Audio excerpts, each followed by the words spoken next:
बातमीपत्रात आता पाहूयात गल्लीपासून ते दिल्लीपर्यंतच्या ताज्या घडामोडींचा धावता आढावा। बीड जिल्ह्यातील परळी नगर परिषद निवडणुकीत झालेल्या पराभवानंतर राष्ट्रवादी काँग्रेस शरदचंद्र पवार गटात मोठी खळबळ उडाली आहे। या निवडणुकीत पक्षाला अपेक्षित यश न मिळाल्याने नाराजीचा सूर आता उघडपणे समोर येऊ लागलाय। स्वतः खासदार बजरंग सोनवणे यांनी प्रचारात उतरून प्रतिष्ठा पणाला लावली होती, तरीही पक्षाला पराभव स्वीकारावा लागला। या पार्श्वभूमीवर पक्षाचे बीड जिल्हा सरचिटणीस देवराव लुगडे यांनी आपल्या पदाचा राजीनामा देत थेट पक्षातील कारभारावर आणि खासदार बजरंग सोनवणे यांच्या भूमिकेवर गंभीर आरोप केलेत। त्यामुळे शरद पवार गटातील अंतर्गत मतभेद चव्हाट्यावर आलेत। देवराव लुगडे यांनी राजीनामा देताना पक्षात दलालांचा कारभार सुरू असल्याचा आरोप केलाय। पक्ष संघटनाऐवजी निवडणुकीच्या काळात सुपारी पाच आणि संधी साधू लोकांना महत्त्व दिलं जात असल्यामुळे आपण कंटाळल्याचं त्यांनी स्पष्ट केलं। पक्षात निष्ठावंत कार्यकर्त्यांऐवजी दलाल प्रवृत्तीच्या लोकांचा प्रभाव वाढला आहे। अशा वातावरणात काम करणं शक्य नाही असं सांगत त्यांनी जिल्हा सरचिटणीस पदाचा राजीनामा दिला। त्यांच्या मते खासदारांच्या चुकीच्या नियोजनामुळे आणि निर्णय क्षमतेच्या अभावामुळे परळी नगर परिषद निवडणुकीत पक्षाला पराभवाचा सामना करावा लागला। लुगडे यांनी याआधीही पक्षाच्या वरिष्ठांकडे आपली नाराजी व्यक्त केली होती असा दावा त्यांनी केलाय। विकास पुरुष म्हणून ओळख असलेल्या शरद पवार यांच्या विचारांवर निष्ठा असलेला मोठा वर्ग आजही पक्षासोबत असताना स्थानिक पातळीवर चुकीची धोरणं राबवली जात असल्यामुळे पक्षाचं नुकसान होत असल्याचं त्यांनी सांगितलं। या संदर्भात आपण खासदार बजरंग सोनवणे यांना व्हिडिओ कॉल करून तक्रार केली होती, मात्र त्याकडे दुर्लक्ष करण्यात आलं असा आरोपही लुगडे यांनी केलाय। या दुर्लक्षामुळेच आपल्याला टोकाचा निर्णय घ्यावा लागल्याचं ते म्हणाले। राज्यातील राजकारण पुन्हा एकदा फोडाफोडीच्या चर्चेने ढवळून निघाले आहे। शिवसेना उद्धव बाळासाहेब ठाकरे पक्षाचे फायर ब्रँड नेते अंबादास दानवे हे लवकरच उपमुख्यमंत्री एकनाथ शिंदे यांच्या नेतृत्वाखालील शिवसेनेत प्रवेश करणार असल्याचा खळबळजनक दावा उद्योगमंत्री उदय सामंत यांनी केला आहे। दानवे यांनी आमच्याकडे येण्याची प्रोसेस सुरू झाली आहे असे सामंत यांनी रत्नागिरी माध्यमांशी बोलताना सांगितले। या दाव्यामुळे राजकीय वर्तुळात मोठी खळबळ उडाली असून संजय राऊत यांनी यावर जोरदार पलटवार केलाय। अंबादास दानवे हे सातत्याने महायुती सरकार आणि शिंदेंच्या शिवसेनेवर टीका करत असतात। यावर बोलताना उदय सामंत म्हणाले, दानवे यांच्या टीकेला मीडियाने फारसे गांभीर्य देऊ नये। आपल्या नेत्यांचा विश्वास टिकवून ठेवण्यासाठी ते अशी विधाने करत असतात, मात्र पडद्यामागे त्यांच्या पक्ष प्रवेशाची प्रक्रिया सुरू झाली असून लवकरच ते आमच्यासोबत दिसतील। सामंत यांनी पुढे टोला लगावला की उभाटाचे नेतृत्व सक्षम नसल्यामुळेच निवडून आलेले नगरसेवक पक्ष सोडून जात आहेत। दानवे देखील याच वाटेवर आहेत। उद्योगमंत्री उदय सामंत यांनी अंबादास दानवे यांचा शिंदे सेनेत आणण्याची प्रक्रिया सुरू असल्याचा दावा केल्यानंतर राजकीय वातावरण आणखीन तापले। यावर संजय राऊत यांनी हा दावा साफ फेटाळून लावला। अंबादास दानवे हे कडवट शिवसैनिक आहेत, त्यांनी कधीही पक्ष बदलले नाहीत, ते आमचे सहकारी आहेत असे स्पष्ट करत त्यांनी उदय सामंत यांच्या वक्तव्याला कोणताही अर्थ नसल्याचे सांगितले। उलट उदय सामंत हे स्वतः एका मोठ्या गटासह भाजपमध्ये जाण्याच्या तयारीत आहेत। दावोसमध्ये काय चर्चा झाली हे तुम्हाला माहिती आहे का, असा पलटवारही राऊतांनी केला। यामुळे शिंदे गटातील अस्वस्थता आणि संभाव्य घडामोडींच्या चर्चेला आणखी हवा मिळाली आहे। पुणे आणि पिंपरी चिंचवड महानगरपालिका निवडणुकीत दोन्ही राष्ट्रवादी काँग्रेसच्या झालेल्या पिछेहाटीवरून ओबीसी नेते प्राध्यापक लक्ष्मण हाके यांनी पवार काका पुतण्यांवर जोरदार प्रहार केला। बीड जिल्ह्यातील परळी इथं माध्यमांशी बोलताना हाके यांनी केवळ पवारांनाच नव्हे तर भाजपचे मंत्री गिरीश महाजन यांनाही नतदृष्ट म्हणत लक्ष केलं। पुणे आणि पिंपरी चिंचवडसह राज्यातील 27 महानगरपालिकांमध्ये शरद पवारांच्या पक्षाला साधा नारळही फोडता आला नाही आणि अजित पवारांनाही तुटपुंजे यश मिळालं। ओबीसींना डावलून जरांगे पाटलांना साथ देणाऱ्यांना ओबीसी बांधवांनी त्यांची जागा दाखवून दिली आहे, अशा जळजळीत शब्दात ओबीसी नेते प्राध्यापक लक्ष्मण हाके यांनी दोन्ही राष्ट्रवादी काँग्रेसवर निशाणा साधला। अजित पवारांच्या नेतृत्वाखालील राष्ट्रवादीच्या कामगिरीवर बोलताना हाके म्हणाले की छगन भुजबळ यांना प्रचारापासून दूर ठेवणं आणि धनंजय मुंडे यांना बाजूला करून बजरंग सोनवणे आणि क्षीरसागर यांना जवळ करणं अजितदादांना महागात पडले। ओबीसी बांधवांनी हे सर्व जवळून पाहिलं असून त्याचेच प्रतिबिंब निवडणुकीच्या निकालात उमटले। माने या न माने, पण ओबीसींनी आता पवारांना नाकारलं आहे असा दावा त्यांनी केला। पुणे महानगरपालिकेतील आकडेवारीचा दाखला देत हाके यांनी खळबळजनक दावा केला. पुण्यामध्ये 41 ओबीसी जागांपैकी 30 ते 32 जागांवर मराठा कुणबी उमेदवारांनी निवडणुका लढवून विजय मिळवलाय. याचाच अर्थ ओबीसींचं आरक्षण आता केवळ कागदावर उरलं असून प्रत्यक्षात ते संपलं आहे असं ते म्हणाले. तिकीट देताना केवळ निवडून येण्याची क्षमता पाहून गुंड आणि धनदांडग्यांना प्राधान्य दिलं जातं अशी टीकाही त्यांनी अजित पवारांवर केली. सत्ताधारी भाजपने जिल्हा परिषद व पंचायत समितीच्या निवडणुकीतही आपले उमेदवार बिनविरोध निवडून आणण्यासाठी कंबर कसली आहे. या अंतर्गत मंत्री चंद्रकांत पाटील यांनी विरोधकांच्या उमेदवारांना आपला वेळ व पैसा वाया न घालवता निवडणुकीतून माघार घेण्याचे वादग्रस्त आवाहन केले आहे. त्यांच्या या विधानामुळे वाद पेटण्याची शक्यता आहे. जिल्हा परिषद व पंचायत समितीसाठी अर्ज मागे घेण्याचा आजचा शेवटचा दिवस आहे. या पार्श्वभूमीवर मंत्री चंद्रकांत पाटील यांनी सांगली जिल्ह्यातील एका कार्यक्रमात बोलताना उपरोक्त विधान केले आहे. नगरपालिका, नगर परिषद व महापालिका निवडणुकीत भाजपला घवघवीत यश मिळाले. विरोधकांनी या निवडणुकांचे विश्लेषण करून आत्मपरीक्षण करावे. त्यांना या निवडणुकांच्या निकालावरून जमिनीवरील वस्तुस्थिती लक्षात आली असेल. आगामी जिल्हा परिषद व पंचायत समितीच्या निवडणुकीत विरोधकांचा टिकाव लागणार नाही. त्यामुळे त्यांनी आपला वेळ व पैसा वाया घालवू नये. त्यांनी सरळ आपले अर्ज मागे घ्यावेत. त्यातच त्यांचा शहाणपणा आहे असे ते म्हणालेत. चंद्रकांत पाटील यांनी यावेळी राजकीय गट, यंत्रणेला टोला आदी राजकारणातील ग्रामीण भागातील गुळगुळीत शब्द काय असतात यावरही भाष्य केले.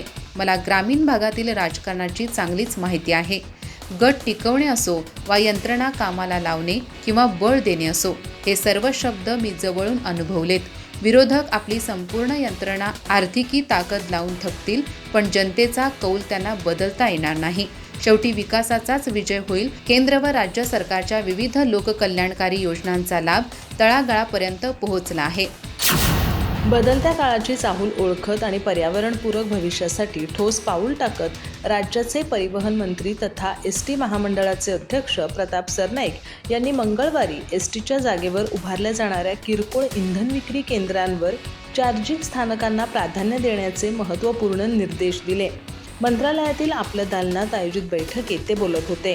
या बैठकीस एसटी महामंडळाचे उपाध्यक्ष आणि व्यवस्थापकीय संचालक डॉक्टर माधव कुसेकर, संबंधित वरिष्ठ अधिकारी तसंच विविध इंधन कंपन्यांचे प्रतिनिधी उपस्थित होते. मंत्री सरनाईक म्हणाले की भारत 2047 पर्यंत विकसित राष्ट्र बनण्याच्या दिशेने वाटचाल करत असताना वाहतूक व्यवस्थेतही हरित क्रांती घडवून आणणं अत्यावश्यक आहे. भविष्यातील प्रवास हा इलेक्ट्रिक ऊर्जेवर आधारित असेल आणि एसटी महामंडळ त्यासाठी आजपासूनच पायाभूत सुविधा उभारण्यास कटिबद्ध आहे. सध्या एसटीच्या सुमारे 90% बसगाड्या पारंपरिक डिझेल इंधनावर धावत असल्या तरी टप्प्याटप्प्याने त्यांचे इलेक्ट्रिक बसमध्ये रूपांतर करण्याचे नियोजन सुरू असल्याचं त्यांनी स्पष्ट केलं. याशिवाय भविष्यातील नव्या बस खरेदीमध्येही ई बसेसना प्राधान्य दिलं जाणार आहे. याच दृष्टीने एसटीच्या जागेवर सार्वजनिक खाजगी भागीदारीतून उभारल्या जाणाऱ्या इंधन पंपांवर डिझेल आणि CNG सह EV चार्जिंग स्टेशनची उभारणी बंधनकारक करण्याचा विचार असल्याचं त्यांनी सांगितलं. या प्रकल्पात एसटीला आर्थिक उत्पन्नाचा स्रोत निर्माण करण्याबरोबरच एकाच ठिकाणी पारंपरिक इंधन आणि इलेक्ट्रिक चार्जिंगची सुविधा उपलब्ध झाल्यास भविष्यातील वाहन व्यवस्थेला मोठी चालना मिळेल. ही केवळ सुविधा नाही तर पर्यावरण संरक्षणासाठी उचललेलं दूरदृष्टीचं पाऊल आहे असंही त्यांनी अधोरेखित केलं. या निर्णयामुळे एसटी महामंडळ केवळ प्रवासी वाहतुकीतच नव्हे तर हरित ऊर्जेच्या प्रसारातही अग्रणी भूमिका बजावणार असल्याचे स्पष्ट संकेत मिळत आहेत. पंतप्रधान नरेंद्र मोदी यांनी इंडिया एनर्जी वीक AEW 2026 च्या 4थ्या आवृत्तीचे व्हर्च्युअल उद्घाटन केले. पंतप्रधानांनी त्यांच्या व्हर्च्युअल संदेशाद्वारे सांगितले की ऊर्जा क्षेत्रासाठी भारत संधीची भूमी आहे, कारण यामध्ये मागणी वेगाने वाढत आहे. ते म्हणाले, भारत जगातील सर्वात वेगाने वाढणारी मोठी अर्थव्यवस्था आहे. याचा अर्थ असा की येथे ऊर्जा उत्पादनाची मागणी सातत्याने वाढत आहे. या व्यतिरिक्त भारत जगाची मागणी पूर्ण करण्यासाठी उत्कृष्ट संधी देतो. आपल्या संदेशात पंतप्रधानांनी भारत युरोपियन युनियन मुक्त व्यापार कराराचीही चर्चा केली. ते म्हणाले, हा भारत ब्रिटन व्यापार कराराचा पूरक आहे. यामुळे उत्पादन क्षेत्राला चालना मिळेल, सेवांना पाठिंबा मिळेल. याला मदर ऑफ ऑल डील्स म्हटले जात आहे. हा करार जागतिक GDPच्या सुमारे 25% आणि जागतिक व्यापाराच्या सुमारे 1/3 भाग आहे.